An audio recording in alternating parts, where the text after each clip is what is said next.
வணக்கம் ஃப்ரெண்ட்ஸ். இப்போ நமக்கு சண்டே நடந்த டெஸ்ட்டு 4ஓட எக்ஸ்ப்ளனேஷன் தான்ப்பா பார்க்க போகிறோம். எல்லாருமே டெஸ்ட் அட்டன் பண்ணியிருப்பீங்கன்னு நினைக்கிறேன். இப்போ உங்களுக்கு தெரியாமையே இந்த டெஸ்ட்டை நீங்கள் ஃபாலோ பண்ணிக்கிட்டு இருந்தீங்கன்னா 6th to 9th வந்து முடிச்சிருப்பீங்க. இந்த வாரம் வந்து 10th படிக்க ஸ்டார்ட் பண்ணிடுங்கப்பா. இதில் நீங்கள் என்ன தப்பு பண்ணியிருக்கீங்க, உங்களுக்கு எவ்வளோ தூரம் ஆன்சர் தெரியுது, இன்னும் எவ்வளோ தூரம் உங்களை க்ரோத் பண்ணிக்கணும் அப்படிங்கிறத நீங்கள் பார்த்துட்டு அடுத்தடுத்த லெசனை படிக்க ஆரம்பிச்சிருங்க. இன்னும் டைம் வேஸ்ட் பண்ணாதீங்கப்பா. எக்ஸாம் வந்து பக்கத்தில் வந்துச்சு. இன்னும் 2 மாதத்தில் கால்ஃபர் வந்துடும். அடுத்த 2 மாதத்தில் எக்ஸாம் வந்துடும். இந்த 2025 வந்து உங்களுக்கு ரொம்ப குருசியலான டைம்ப்பா. அதை நீங்கள் நல்லா யூஸ் பண்ணிக்கிட்டீங்க அப்படின்னா கண்டிப்பாக எல்லாருமே எக்ஸாமை கிளியர் பண்ணிடலாம். கொஞ்சம் அசால்ட்டாக இருந்துட்டிங்கன்னா 2026 வந்து என்ன ஆக போகுதுன்னு தெரியலை. ஏன்னா எக்ஸாம் வந்தால் தான் போச்சு. அப்படி வச்சாலுமே அவங்க 2026 வச்சுட்டு உங்களுக்கு கவுன்சிலிங் போஸ்டிங் அப்படிங்கும்போது அது 2027 வரைக்கும் இழுத்துக்கிட்டு போயிடும். அதனால் இந்த 2025 வந்து நீங்கள் கவனமாக படித்து கவனமாக எக்ஸாம் கிளியர் பண்ணுங்கள். சரிங்களா? இப்போ வாங்க நம்ம தேர்வு 4ஓட எக்ஸ்ப்ளனேஷன் வந்து பார்க்கலாம். ஃபர்ஸ்ட் கொஸ்டின் பாருங்க. சரியான கூற்றை தேர்வு செய்கன்னு சொல்லியிருக்காங்க. திராவிடம் என்ற சொல்லை முதலில் குறிப்பிட்டவர் யாருன்னு பார்த்தீங்கன்னா குமரிலப்பட்டர். தமிழ் என்ற சொல்லிலிருந்து தான் திராவிடம் என்ற சொல் உருவானது அப்படின்னு விளக்கியவர் யாருன்னா ஹீராஸ் பாதிரியார். இது ரெண்டுமே நம்ம சரியான கூற்று தான். இது வந்து நீங்கள் லெசனில் படிக்க வேண்டியது இல்லை அப்படின்னு நினச்சிங்கன்னா இது வந்து யூனிட் 5ல் வந்து உங்களுக்கு ப்ளே பண்ணோம். அதனால உங்களுக்கு இந்த கொஸ்டின் நம்ம கொடுத்துருக்கோம். நெக்ஸ்ட் கொஸ்டின் பாருங்க. திராவிட மொழிகளில் எந்த மொழியில் பால் காட்டும் விகுதிகள் இடம்பெறுவதில்லை அப்படின்னு சொல்லியிருக்காங்க. அது வந்து மலையாளத்தில் தான் பால் காட்டும் விகுதிகள் வந்து இருக்காது. இந்த கொஸ்டினை ஏன் எடுத்தோம்னா இதை வந்து இந்த லெசனில் நமக்கு ஹைலைட் பண்ணியே கொடுத்துருப்பாங்க. அதனால இந்த கொஸ்டினை உங்களுக்கு வச்சுருக்கோம். நெக்ஸ்ட் பாருங்க. திராவிட மொழிகளில் மொத்தம் எத்தனை அப்படின்னு கேட்டிருக்காங்க. திராவிட மொழிகள் மொத்தம் வந்து 28. நெக்ஸ்ட் கொஸ்டின் பாருங்க. தமிழ் விடு தூது என்ற நூலில் இடம்பெற்றுள்ள கன்னிகளின் எண்ணிக்கை எத்தனை அப்படின்னு கேட்டிங்கன்னா 268. இது அடிக்கடி கேட்குற கொஸ்டின்ப்பா. இதை கவனமாக வச்சுக்கோங்க. நெக்ஸ்ட்டு தமிழ் விடு தூது என்ற நூலை ஊவேசா வந்து எந்த வருஷம் பதிப்பிச்சாங்க அப்படின்னா 1930. இலக்கண குறிப்பு தருக அப்படின்னு நெக்ஸ்ட் கொஸ்டின் பாருங்க. செவிக்கு உணவாக அப்படின்னு சொல்லியிருக்காங்க. அதில் கூ அப்படிங்கிற எழுத்து வெளிப்படையாக வந்திருக்கிறதுனால அது செவிக்கு உணவாகனா கூ வந்து என்னது 4ஆம் வேற்றுமை தொகை. நெக்ஸ்ட் உலகின் தொன்மையான மொழியாகவும் செவ்வியல் மொழியாகவும் திகழும் மொழி எது அப்படின்னு கேட்டிங்கன்னா உலகத்திலே வந்து ரொம்ப தொன்மையான மொழி அப்படின்னு கேட்டுட்டாங்கன்னா அது கிரேக்கம் தான். ஏன்னா அவங்க உலகத்தை வச்சு தான் கேட்டிருக்காங்க. உலகத்தில் வந்து கிரேக்கம் தான். நெக்ஸ்ட் பாருங்க. காலமும் என்ற சொல்லின் வந்து இலக்கண குறிப்பு என்னன்னு கேட்டிங்கன்னா முற்றுமை தான். அந்த அப்படிங்கிறது மறைஞ்சு வந்துச்சு அப்படின்னா உண்மை தொகை. உம்னு 2 தடவை வந்துச்சுன்னா எண்ணுண்மை. ஒரே ஒரு தடவை உம்முன்னு மட்டும் வந்துருச்சுன்னா அதுக்கு முற்றுமை அப்படின்னு பேரு. நெக்ஸ்ட் பாருங்க. பகுதி விகுதி இடைநிலையை வந்து சார்ந்து வரும். பெரும்பாலும் இடைநிலைக்கும் விகுதிக்கும் இடையில் வரும். பகுதி விகுதி ரெண்டையுமே சார்ந்து வருமா. பெரும்பாலும் வந்து எப்போ வரும் அப்படின்னா இடைநிலைக்கும் விகுதிக்கும் இடையில தான் வருமா. இந்த தொடருக்குரிய பகுபத உறுப்பு வந்து என்ன அப்படின்னு கேட்டிருக்காங்கன்னா இது வந்து சாரியை தான். இது வந்து நம்ம மனப்பாடம் பண்ணி தான்ப்பா ஆகணும். இதை வந்து நீங்கள் ஈஸியாக மனப்பாடம் பண்ணிடலாம். நம்ம இலக்கண கிளாஸை பாருங்கள், உங்களுக்கு எளிமையாக புரியும். நெக்ஸ்ட் பாருங்க. உரை கவிதாவால் படிக்கப்பட்டது அப்படின்னு இருக்காங்க. பட்டது அப்படின்னு வந்தாலே அது என்ன அர்த்தம்னு கேட்டிங்கன்னா செயற்பாட்டு வினைத்தொடர் தான். நெக்ஸ்ட்டு பொறுத்துக்க பாருங்க. இது ரொம்ப ரொம்ப இம்பார்ட்டன்ட் கொஸ்டின்ப்பா. இதை வந்து கேட்டுருவாங்க. இல்லை அப்படின்னா தனித்தனியாக பிரித்து கேட்டுருவாங்க. அப்படி இல்லை அப்படின்னா உங்களுக்கு ஒரு வார்த்தை கொடுத்துட்டு அது வந்து என்ன காலம் அப்படின்னு கேட்டுருவாங்க. இந்த இப்போ கின்று ஆணின்று அப்படின்னு அந்த வார்த்தை படிக்கின்றான் அப்படின்னா அதில் கின்று அப்படின்னு வந்துச்சு அப்படின்னாலே நீங்கள் நிகழ்கால இடைநிலை அப்படின்னு போட்டுடணும். அப்படி ஒரு வார்த்தையை கொடுத்து என்ன காலம் அப்படின்னு கேட்டுருவாங்க. அதுக்கு வந்து உங்களுக்கு இந்த பொறுத்துக்க வந்து ரொம்ப யூஸ்ஃபுல்லாக இருக்கும்ப்பா. இது 4மே உங்களுக்கு என்னன்னு தெரிஞ்சுக்கிடணும் அப்படிங்கிறதுக்காக தான் ஒரே கொஸ்டினாக வச்சது. இதை பாருங்கள். பெயர் இடைநிலைனா இஞ்சு இன்னு இவ்வு இச்சு இது 4மே வந்து பெயர் இடைநிலை. எதிர்கால இடைநிலை அப்படின்னு பார்த்தீங்கன்னா இப்பு இவ்வு இக்கு தான் எதிர்கால இடைநிலை. நிகழ்கால இடைநிலைனா இத்து இட்டு இரு இன்னு அப்படிங்கிறது இறந்த கால இடைநிலை. நிகழ்கால இடைநிலைன்னு பார்த்தீங்கன்னா கின்று ஆணின்று அப்படிங்கிறது தான் நிகழ்கால இடைநிலை. இது ரொம்ப முக்கியமான கொஸ்டின்ப்பா. கவனமாக பார்த்துக்கோங்க. நெக்ஸ்ட் பாருங்க. பகுபத உறுப்புகளில் அடங்காமல் பகுதிக்கும் விகுதிக்கும் நடுவில் காலத்தை உணர்த்தாமல் வரும் மெய்யெழுத்து அப்படின்னு கேட்டிருக்காங்க. அதாவது காலத்தை உணர்த்தாம பகுபத உறுப்புக்கும் அடங்காம வர்றது என்ன அப்படின்னு கேட்டிங்கன்னா அது எழுத்து பேர் தான். நெக்ஸ்ட் பாருங்க. தமிழ் மொழி வந்து நமக்கு சிலபஸ்ல இருக்காங்க. அதனால கவிஞர் தமிழ் மொழியின் படைப்புகளில் தவறானது எது அப்படின்னு கேட்டிங்கன்னா நிலைபெற்ற சிலை அப்படிங்கிறது அவங்களோட படைப்பு கிடையாது. பக்தி நனி சொட்ட சொட்ட பாடிய கவி வளவ என்று சேக்கிலாரை வந்து பாராட்டுனது யாரு அப்படின்னு கேட்டிங்கன்னா மகாவித்வான் மீனாட்சி சுந்தரனார்னா சேக்கிலாரை வந்து பாராட்டியிருப்பாங்க. நெக்ஸ்ட் பாருங்க, ஒரு பொறுத்துக வளர் முதல் அப்படின்னு என்னன்னு கேட்டிங்கன்னா நெற்பயிர், பணிலம் அப்படின்னா சங்கு, வரம்புனா வரப்பு, குலை அப்படின்னா சிறு கிளை. இது சொற்பொருளை பேஸ் பண்ணி உங்களுக்கு வச்சதுப்பா. நெக்ஸ்ட் பாருங்க, இலக்கண குறிப்பு தடவரை அப்படின்னா என்னன்னு கேட்டிங்கன்னா உரிச்சொற்றொடர். ஏன்னா தட அப்படிங்கிறது ஒரு உரிச்சொல் அப்படிங்கிறதுனால தடவரைங்கிறது உரிச்சொற்றொடர். நெக்ஸ்ட் கொஸ்டின் பாருங்க, பண்டைய தமிழர்களின் அரிய வரலாற்று செய்திகள் அடங்கிய பண்பாட்டு கருவூலமாக திகழும் நூல் என்னன்னு கேட்டிங்கன்னா புறநானூறு. பண்பாட்டு கருவூலம் அப்படின்னு கேட்டுட்டாங்கன்னா புறநானூறு தான் வரும். நெக்ஸ்ட் பாருங்க, இது வந்து பெரிய புராணத்தில் இருக்க முக்கியமான பொறுத்துக்கப்பா. இதை வந்து கவனமாக பார்த்துக்கோங்க. நரந்தம் அப்படின்னா நாரத்தை, கோழி அப்படின்னா அரச மரம், சாலம் அப்படின்னா ஆச்சா மரம், தமாலம்னா பச்சை மரம். இது வந்து ஒரு புக் பேக் கொஸ்டின்பா, கவனமாக பார்த்துக்கோங்க. நெக்ஸ்ட் பாருங்க, கருங்குவலை அப்படிங்கிறத வந்து பிரித்து எழுத சொல்லியிருக்காங்க. கருமை அப்படிங்கிற மை விகுதி வரும், அதனால கருமை பிளஸ் குவலை அப்படின்னு பிரிக்கணும். நெக்ஸ்ட் பொறுத்துக பாருங்க. இந்த பொறுத்துக வந்து என்னென்ன மீனிங்ல உங்களுக்கு என்னென்ன வரும் அப்படிங்கிறத பொறுத்து உங்களுக்கு இதை எடுத்தது.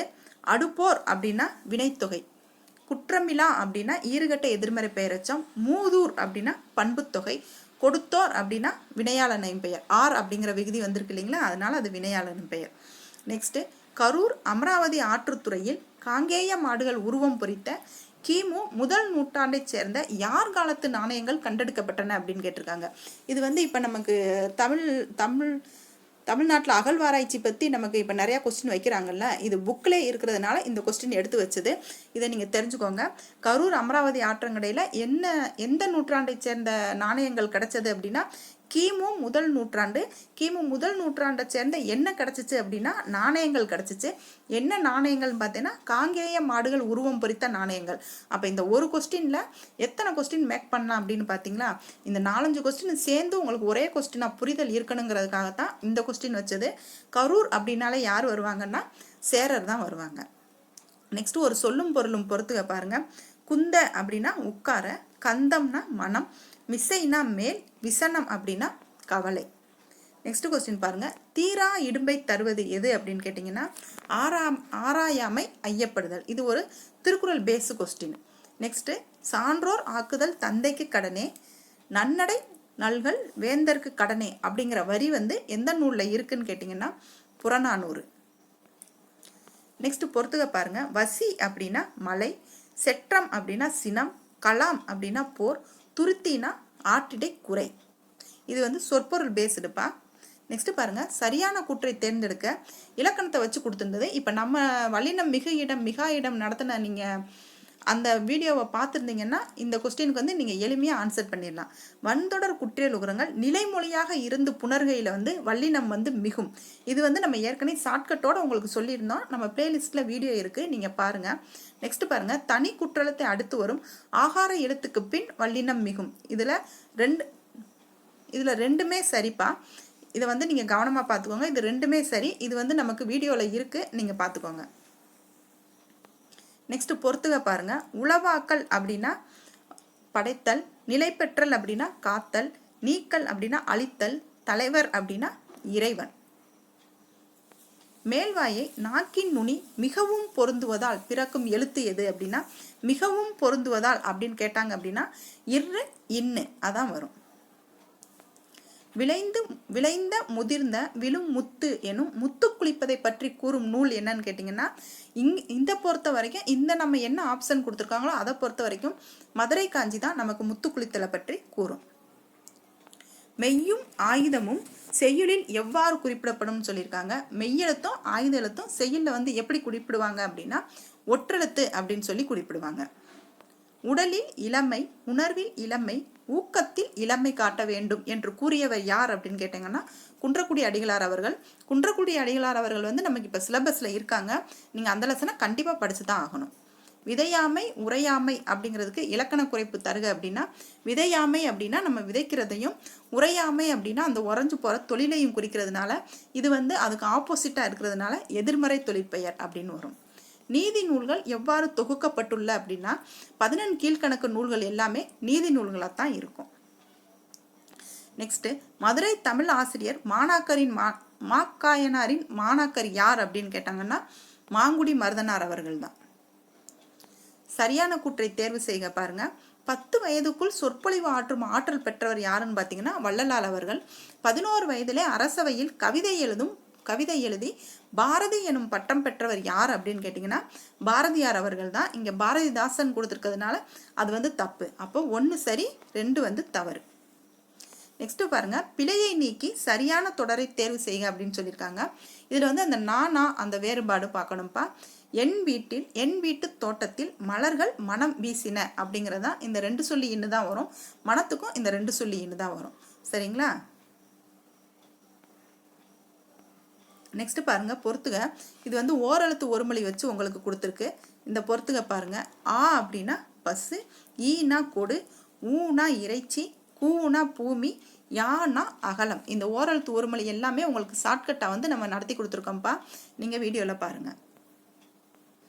நெக்ஸ்ட் பாருங்க, ஓரெழுத்து ஒரு மொழியில் உயிரெழுத்துக்கள் எத்தனை எழுத்துக்கள்னு கேட்டிங்கன்னா 6. நம்ம ஷார்ட்கட் வீடியோவை பார்த்துருந்தீங்கன்னா இந்த கொஸ்டினை பார்த்த உடனே நீங்கள் ஆன்சர் பண்ணிடலாம். கொஞ்சம் கூட உங்களுக்கு யோசிக்க தோணாது. அந்த அளவுக்கு நம்ம தெளிவாக நம்ம ஷார்ட்கட்டோட உங்களுக்கு இந்த ஓரெழுத்து ஒரு மொழி நடத்தி கொடுத்துருக்கோம். பிளேலிஸ்ட்டில் இருக்குது, நீங்கள் செக் பண்ணி பாருங்கள். ஓரெழுத்து ஒரு மொழியில் ககர வரிசையில் எத்தனை எழுத்துக்கள்னா 4 எழுத்துக்கள். நட அப்படிங்கிற வேர்ச்சொல்லோட தொழிற்பெயர் என்ன அப்படின்னு கேட்டிருக்காங்க. அதுக்கு நடத்தல். ஒருமைப்பன்மை பிழையற்ற தொடர் எழுத சொல்லியிருக்காங்க. நம்ம ஒருமைப்பன்மை நம்ம ஷார்ட்ஸாக கொடுத்துருந்தோம். அதை பார்த்துருந்தீங்கன்னா இது எளிமையாக ஆன்சர் பண்ணிடலாம். நான் வாங்கிய நூல் இது அன்று அப்படிங்கிறது தான் சரியான ஆன்சர். நெக்ஸ்ட் பாருங்க, தொல்காப்பியத்தில் எழுத்து சொல் அதிகாரங்கள் எதனை விளக்குகிறதுன்னு கேட்டிருக்காங்க. எழுத்து சொல் அப்படிங்கிறது நமக்கு என்ன இலக்கணத்தில் வரும்? மொழி இலக்கணத்தில் தான் வரும். நெக்ஸ்ட் தவறானதை தேர்ந்தெடுங்கன்னு சொல்லியிருக்காங்க. உய்மின் அப்படின்னா பிழைத்து கொள்ளுங்கள், வல்னா நெருக்கம், விசும்புனா வானம், மல்லல் அப்படின்னா வளமை தான் வரும். நெக்ஸ்ட் ஒன் பாருங்க, பெண் எனில் பேதை என்ற எண்ணம் இந்த நாட்டில் இருக்கும் வரையில் உருப்படல் என்பது சரிப்படாது அப்படிங்கிற கவிதையோட ஆசிரியர் யார் அப்படின்னு கேட்டிங்கன்னா பாரதிதாசன் அவர்கள் தான். நெக்ஸ்ட் பாருங்க, ஒரு இலக்கண கொஸ்டின். மாறன் 10ஆம் வகுப்பில் படிக்கிறான் அப்படிங்கிறதுக்கு அதை ஆன்சராக வர்ற மாதிரி ஒரு கொஸ்டின் மேக் பண்ணுங்க அப்படின்னு சொல்கிறாங்க. அதுக்கு என்ன வரும்னா மாறன் எத்தனையாவது வகுப்பு படிக்கிறான் அப்படிங்கிறது தான் கரெக்டான ஆன்சர். நெக்ஸ்ட்டு வினாப்பெயர்களின் பின் வல்லினம் மிகாது, எழுவாய் தொடரில் வல்லினம் மிகாது. இது ரெண்டுமே நம்ம வல்லினம் மிகு இடங்கள் தெளிவாக படிச்சிருந்தீங்கன்னா இந்த மிகாத இடங்கள் நம்ம ஈஸியாக எளிமையாக ஆன்சர் பண்ணியிருக்கலாம். ஏன்னா நம்ம படித்ததில் வராதது தான் இதில் ஆன்சராக இருக்கும். அப்போ இந்த ரெண்டுமே நம்ம மிகு இடங்களில் படிக்கலை. அப்படிங்கும்போது இந்த 1, 2 ரெண்டுமே சரிதான். நெக்ஸ்ட் பாருங்கள், இடைச்சொற்கள் பெயரையும் வினையையும் சார்ந்து இயங்கும் இயல்பை உடையன, தாமாக தனித்து இயங்கும் இயல்பை உடையன அல்ல அப்படிங்கிற கூற்றை யார் சொன்னாங்க அப்படின்னா தொல்காப்பியர் அவர்கள் தான் சொன்னாங்க. நெக்ஸ்ட் ஒரு பொறுத்துக பாருங்க. பூவை அப்படின்னா நாகனவாய் பறவை, பொலம் அப்படின்னா தானிய குவியல், கடறு அப்படின்னா காடு, பொலி அப்படின்னா அழகு. இதை நீங்கள் கவனமாக பார்த்துக்கோங்கப்பா. இந்த பொலம் பொலி ரெண்டுமே உங்களுக்கு உழப்பிடும். பொலி அப்படின்னா அழகு, பொலம் அப்படின்னா தானிய குவியல் அப்படிங்கிறத கவனமாக பிரித்து படிச்சுக்கோங்க. ஒரு எழுத்து தான் வித்தியாசம், நம்மளை கவுத்தி விட்டுரும். நெக்ஸ்ட் பாருங்கள், பைங்கிளி அப்படின்னா உங்களுக்கு என்ன? பைங்கிளி அப்படிங்கும்போது உங்களுக்கு பண்புத்தொகை வரும். குதிரையும் சாமையும் ரெண்டும் வந்துட்டாவே அது எண்ணுமை தான் வரும். மன்னிய அப்படின்னா அது ஆ அப்படிங்கிறதுல முடிஞ்சிருக்கிறதுனால அது பெயரச்சம் வரும். வெறியி அப்படின்னு நமக்கு அந்த ஈ அப்படிங்கிற எழுத்து நமக்கு அளபெடுத்து வந்திருக்கிறதுனால சொல்லிசை அளபெடு. நெக்ஸ்ட் பாருங்க, கலை பிளஸ் அழகு அப்படிங்கிறது உயிர் இரு அப்படின்னு கொடுத்துருக்காங்க. உயிர் ஈறு அப்படின்னா உங்களுக்கு அதாவது உயிரெழுத்து இறுதியில் இருக்குது அப்படின்னு அர்த்தம். இந்த லையை பிரிங்க, இல் பிளஸ் ஐ அப்படின்னு வரும். அப்போ கடைசியில் என்ன இருக்குது? ஐ தானே இருக்குது. அப்போ உயிர் இருங்கிறது கரெக்டு. உயிர் முன் மெய், அதாவது உயிர் முன்னாடி இந்த கா இருக்குங்களேங்க, அதை பிரித்து பாருங்கள், இக்கு கூட்டல் ஆன்னு வரும். அப்போ அந்த ஆக்கு முன்னாடி என்ன இருக்குது? இக்கு தானே இருக்குது. அப்போ இக்கு கூட்டல் ஆ, அதுக்கு முன்னாடி உயிர் முன் மெய் வந்திருக்கு அப்படிங்கிறதுனால அதுவும் சரிதான், ரெண்டும் சரி. நெக்ஸ்ட் நமக்கு ஜிஎஸ் கொஸ்டின் பாருங்க. பாளையக்காரர் முறை காகத்திய பேரரசின் நடைமுறையில் இருந்தது அப்படிங்கிறது சரியான கூற்று தான். கான் சாஹிப் இறப்புக்கு பின்னர் பூலித்தேவர் நெற்கட்டும் சேவலை 1764 மீண்டும் கைப்பற்றினாருங்கிறது சரிதான். நெக்ஸ்ட், கம்பெனி நிர்வாகத்துக்கு தகவல் அளிக்காமல் பாளையக்காரரோடு பேச்சுவார்த்தையில் ஈடுபட்டதால் யூசுப் கான் துரோகி என்ற குற்றம் சாட்டப்பட்டு 1764 தூக்கிலிடப்பட்டார் அப்படிங்கிறதும் சரிதான். நெக்ஸ்ட் பாருங்க, ஒண்டி வீரன் கட்டபொம்மனின் படைப்பிரிவுகளில் ஒன்றை தலைமையேற்று நடத்தினார் அப்படிங்கிறது ராங்குப்பா. ஏன்னா ஒண்டி வீரன் யார் படைப்பிரிவில் இருந்தாங்க அப்படின்னா பூலித்தேவர் அவர்களுடைய படைப்பிரிவில் தான் இருந்தாங்க. நெக்ஸ்ட் பாருங்க, பூலித்தேவர் ஹைதர் அலி மற்றும் பிரெஞ்சுக்காரரின் உதவியை பெற முயன்றாருங்கிறாங்க. கர்னல் கெராங் அவர்கள் வந்து படையெடுக்காமல் அவங்க திரும்பி போயிட்டதுனால திரும்பவும் வருவாங்க அப்படின்னு சொல்லிட்டு அவங்க வந்து பிரெஞ்சுக்காரர்களையும் ஹைதர் அலிய உதவியவும் பெற முயற்சிப்பாங்க. மராட்டியர்களோடு ஏற்கனவே தொடர் போரில் ஈடுபட்டு கொண்டிருந்த ஹைதர் அலியால் வந்து பூலித்தேவருக்கு உதவ முடியாமல் போனது அப்படின்னு சொல்றாங்க. ரெண்டுமே சரிதான், கூற்று வந்து காரணை சரியாக விளக்குது. நெக்ஸ்ட் பாருங்க, தீர்த்தகிரி அப்படின்னா அது வந்து ஓடா நிலை. கோபால நாயக்கர் எங்கன்னா திண்டுக்கல், வேலுநாச்சியார் அவர்களுக்கு அடைக்கலம் கொடுத்துருப்பாங்கல்ல. பானர்மேன் வந்து ராமலிங்கனாரை அனுப்பி தான் கட்டபொம்மன் தங்கியிருந்த இடத்தோட எல்லாத்தையும் வேவு பார்த்துருப்பாங்க. சுபேர்தார் ஷேக் ஆதாம் அப்படிங்கிறவங்க வேலூர் புரட்சி, அவங்க வேலூர் கோட்டையில் வந்து அவங்க வேலை பார்த்துருப்பாங்க.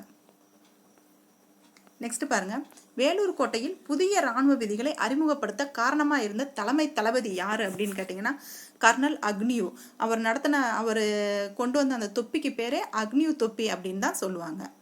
நெக்ஸ்ட் பாருங்க, திருச்சிராப்பள்ளி சுதந்திர பிரகடனத்தை வெளியிட்டவர் யார் அப்படின்னா மருது சகோதரர்கள் தான் வெளியிட்டிருப்பாங்க. இதை ஸ்ரீரங்கம் கோயில் சுவர்லையும் ஆற்காட்டு நவாப் அரண்மனை முன்னாடி வந்து அதை ஒட்டியிருப்பாங்க. நெக்ஸ்ட் பாருங்க, உடல்நல குறியீட்டில் தமிழ்நாடு எத்தனையாவது மாநிலம், எந்த மாநிலத்திற்கு மேலாக உள்ளது அப்படின்னு கேட்டிருக்காங்க. குஜராத் மாநிலத்துக்கு முன்னாடி தான் நம்ம இருப்போம். இது எல்லாமே உங்களுக்கு தமிழ்நாடை பொறுத்து வரும்போது இது எல்லாமே உங்களுக்கு இது கண்டென்ட் தான்ப்பா, இது ஃபேக்ட் தான்ப்பா. இதில் வந்து நம்ம மீனிங் சொல்கிறதுக்கு ஒன்றுமே இல்லை, இது மாறாது. அதனால் நீங்கள் இது இப்படியே நீங்கள் மனப்பாடம் பண்ணி படித்து தான் ஆகணும், வேறு வழி இல்லை. நெக்ஸ்ட் பாருங்க, பாலின விகிதத்தில் தமிழ்நாட்டின் தரம் என்ன அப்படின்னு கேட்டிங்கன்னா பாலின விகிதத்தில் வந்து 3ஆம் தரம் தான் தமிழ்நாடு. தமிழ்நாட்டில் எந்த வளம் அதிகமாக இருக்குது அப்படின்னு பார்த்தீங்கன்னா மனித வளம் தான் அதிகமாக இருக்கும். நீர்ப்பாசனத்தின் முக்கிய ஆதாரம் எது அப்படின்னு கேட்டிங்கன்னா கிணறுகள் தான் நீர்ப்பாசனத்தின் முக்கிய ஆதாரம். பின்னலாடை உற்பத்தி அதிகம் உள்ள இடம் எது அப்படின்னு கேட்டிங்கன்னா திருப்பூர் தான். இது எல்லாத்துக்குமே கிட்டத்தட்ட தெரிஞ்ச ஆன்சர் தான். நெக்ஸ்ட் பாருங்க, இந்த தவறான இணை எதுன்னு கேட்டிருக்காங்க. தமிழ்நாட்டின் நுழைவாயில் என்னன்னு பார்த்தீங்கன்னா தூத்துக்குடி, எக்கு நகரம் என்னன்னு பார்த்தீங்கன்னா சேலம், பம்பு சிட்டி என்னன்னு பார்த்தீங்கன்னா கோயம்புத்தூர், வீட்டு ஜவுளி தயாரிப்பு எதுன்னு கேட்டிங்கன்னா ஈரோடு தான் தப்பு. இது கரெக்டான ஆன்சர் என்னன்னு தெரிஞ்சவங்க கமெண்ட் பண்ணுங்க. கீழுள்ள நகரங்களில் எதில் பன்னாட்டு விமான நிலையம் இல்லை அப்படிங்கிறாங்க. தூத்துக்குடியில தான் பன்னாட்டு விமான நிலையங்கள் வந்து இல்லை. நெக்ஸ்ட் பாருங்க, பயிர் உற்பத்தியில் எந்த பயிரை தவிர தமிழ்நாடு முன்னணியில் உள்ளதுங்கிறாங்க. ஏலக்காயை தவிர வாழைப்பழம், தேங்காய், தோட்டப்பயிர்கள் இதில் எல்லாத்துலேயுமே தமிழ்நாடு முன்னணியில் தான் இருக்குது. எந்த பயிர் உற்பத்திக்காக அதிக பரப்பளவு நிலம் வந்து பயன்படுத்துகிறாங்கன்னா நெல் உற்பத்திக்காக தான். ஏன்னா நம்ம சவுத் சைடு அதிகமான அரிசி உணவு தானே சாப்பிட்றோம், அப்போ நெல் தான். தமிழ்நாட்டில் உள்நாட்டு உற்பத்தியில் அதிக பங்கு வகிப்பது எது அப்படின்னு கேட்டிங்கன்னா பணிகள் துறை தான் உள்நாட்டு உற்பத்தியில் அதிகமான பங்கு வந்து வகிக்கும். நெக்ஸ்ட் பாருங்க, தமிழ்நாட்டில் மாவட்டத்தில் பாலின விகிதம் அதிகமாக உள்ளது அப்படிங்கிறாங்க. பாலின விகிதம் அதிகமாக எங்கே இருக்குது அப்படின்னு பார்த்தீங்கன்னா நீலகிரி, கம்மியாக எங்கே இருக்குன்னு பார்த்தீங்கன்னா தஞ்சாவூர். நெக்ஸ்ட் பாருங்க, தென்னக ரயில்வேயின் தலைமையிடம் எது அப்படின்னு கேட்டிங்கன்னா சென்னை.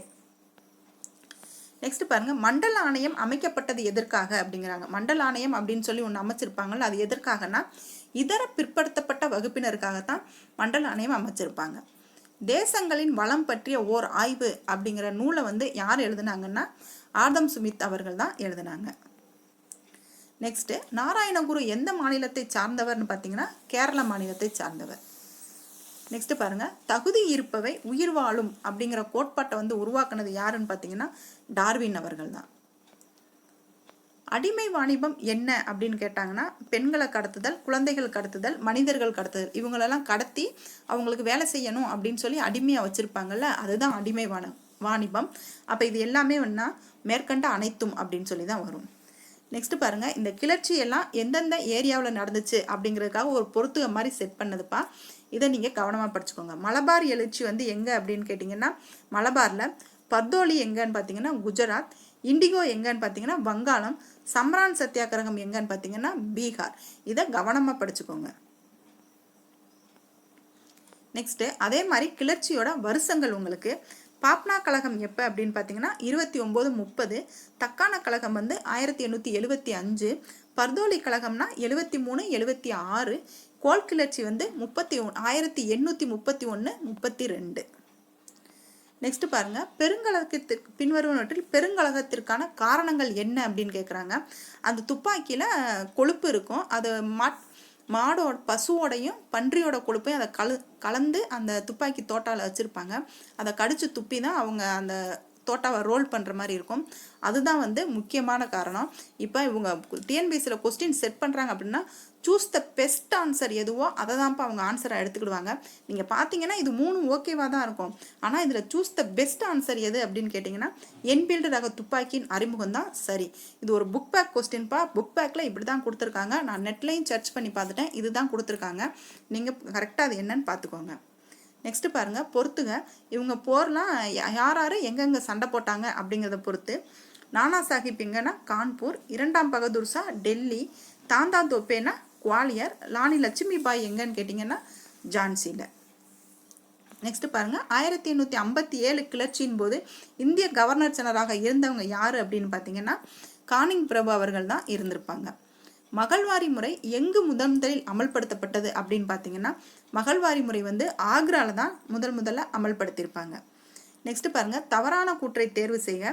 அன்னி பெசன்ட் வந்து 1906 வந்து பிரம்ம சபையின் சர்வதேச தலைவரானார் அப்படிங்கிறது தவறு. அவங்க வந்து 1916 தான் தலைவராயிருப்பாங்க. சென்னையில் உள்ள அதன் தலைமையகம் அடையாற்றில் இருந்து பிரம்மஞான சபையின் கொள்கைகளை வந்து அன்னி பெசன்ட் தீவிரமாக பரப்பி வந்தாருங்கிறது சரிதான்ப்பா. சென்னையில் அதோட தலைமையகம் எங்கே இருந்துச்சுன்னா அடையாறில் தான் இருந்துச்சு. அப்போ செகண்ட் ஒன் கரெக்டு. அப்போ தவறான கூற்று தான் கேட்டிருக்காங்க. அப்போ 1 வந்து தவறு. நெக்ஸ்ட் கொஸ்டின் பாருங்கள், சென்னை வாசிகள் சங்கம் வந்து 13 பிப்ரவரி 1850 நிறுவப்பட்டதுன்னு சொல்லியிருக்காங்க. அது ராங்குப்பா. 1852 தான் நிறுவியிருப்பாங்க. மெட்ராஸ் நகரில் பிரபலமான தொழிலதிபர் வந்து லட்சுமி நரசு அவங்களால நிறுவப்பட்டது அப்படிங்கிறாங்க. இதில் வந்து சரியான கூற்று தான் கேட்டிருக்காங்க. அப்போ 2 மட்டும்தான் சரி. நெக்ஸ்ட் பாருங்க, ராமகிருஷ்ண பரமஹம்சரை நிறுவியவங்க யாரு அப்படின்னு கேட்டிங்கன்னா சுவாமி விவேகானந்தர் அவர்கள் தான். யார் எந்த இயக்கத்தை தொடங்கினாங்க அப்படிங்கிறத தெரிஞ்சுக்கிறணுங்கிறதுக்காக இந்த பொறுத்துக்க வச்சதுப்பா. இதை பாருங்க, அன்னி பெசன்ட் வந்து பிரம்மஞான சபை, சையத் அகமது கான் அப்படிங்கிறவங்க அலிகார் இயக்கம், அலி சகோதரர்கள்னா கிலாபத் இயக்கம், தயானந்த சரஸ்வதி என்னன்னு பார்த்தீங்கன்னா சுத்தி இயக்கம். நெக்ஸ்ட் கரண்ட் அஃபேர்ஸ் கொஸ்டின் பாருங்க, 38வது தேசிய விளையாட்டு போட்டிகள் எந்த மாநிலத்தில் துவங்கியதுன்னு பார்த்தீங்கன்னா உத்தரகாண்டில் தான் துவங்கிச்சு. தற்போது பொது சிவில் சட்டத்தை அறிமுகப்படுத்திய மாநிலம் எதுன்னு கேட்டிங்கன்னா அதுவும் உத்தரகாண்டு தான். நெக்ஸ்ட் கொஸ்டின் பாருங்க, சுதந்திரக்கு முன் பொது சிவில் சட்டத்தை உருவாக்கிய மாநிலம், அதாவது இப்போ நடைமுறைப்படுத்தினது தான் உத்தரகாண்டு. சுதந்திரத்துக்கு முன்னாடி எந்த மாநிலம்னு பார்த்தீங்கன்னா கோவா தான். அடுத்து 15 கொஸ்டின் மேக்ஸுப்பா. அதை அடுத்த வீடியோவில் டீட்டெயிலாக பார்க்கலாம். தேங்க்யூ.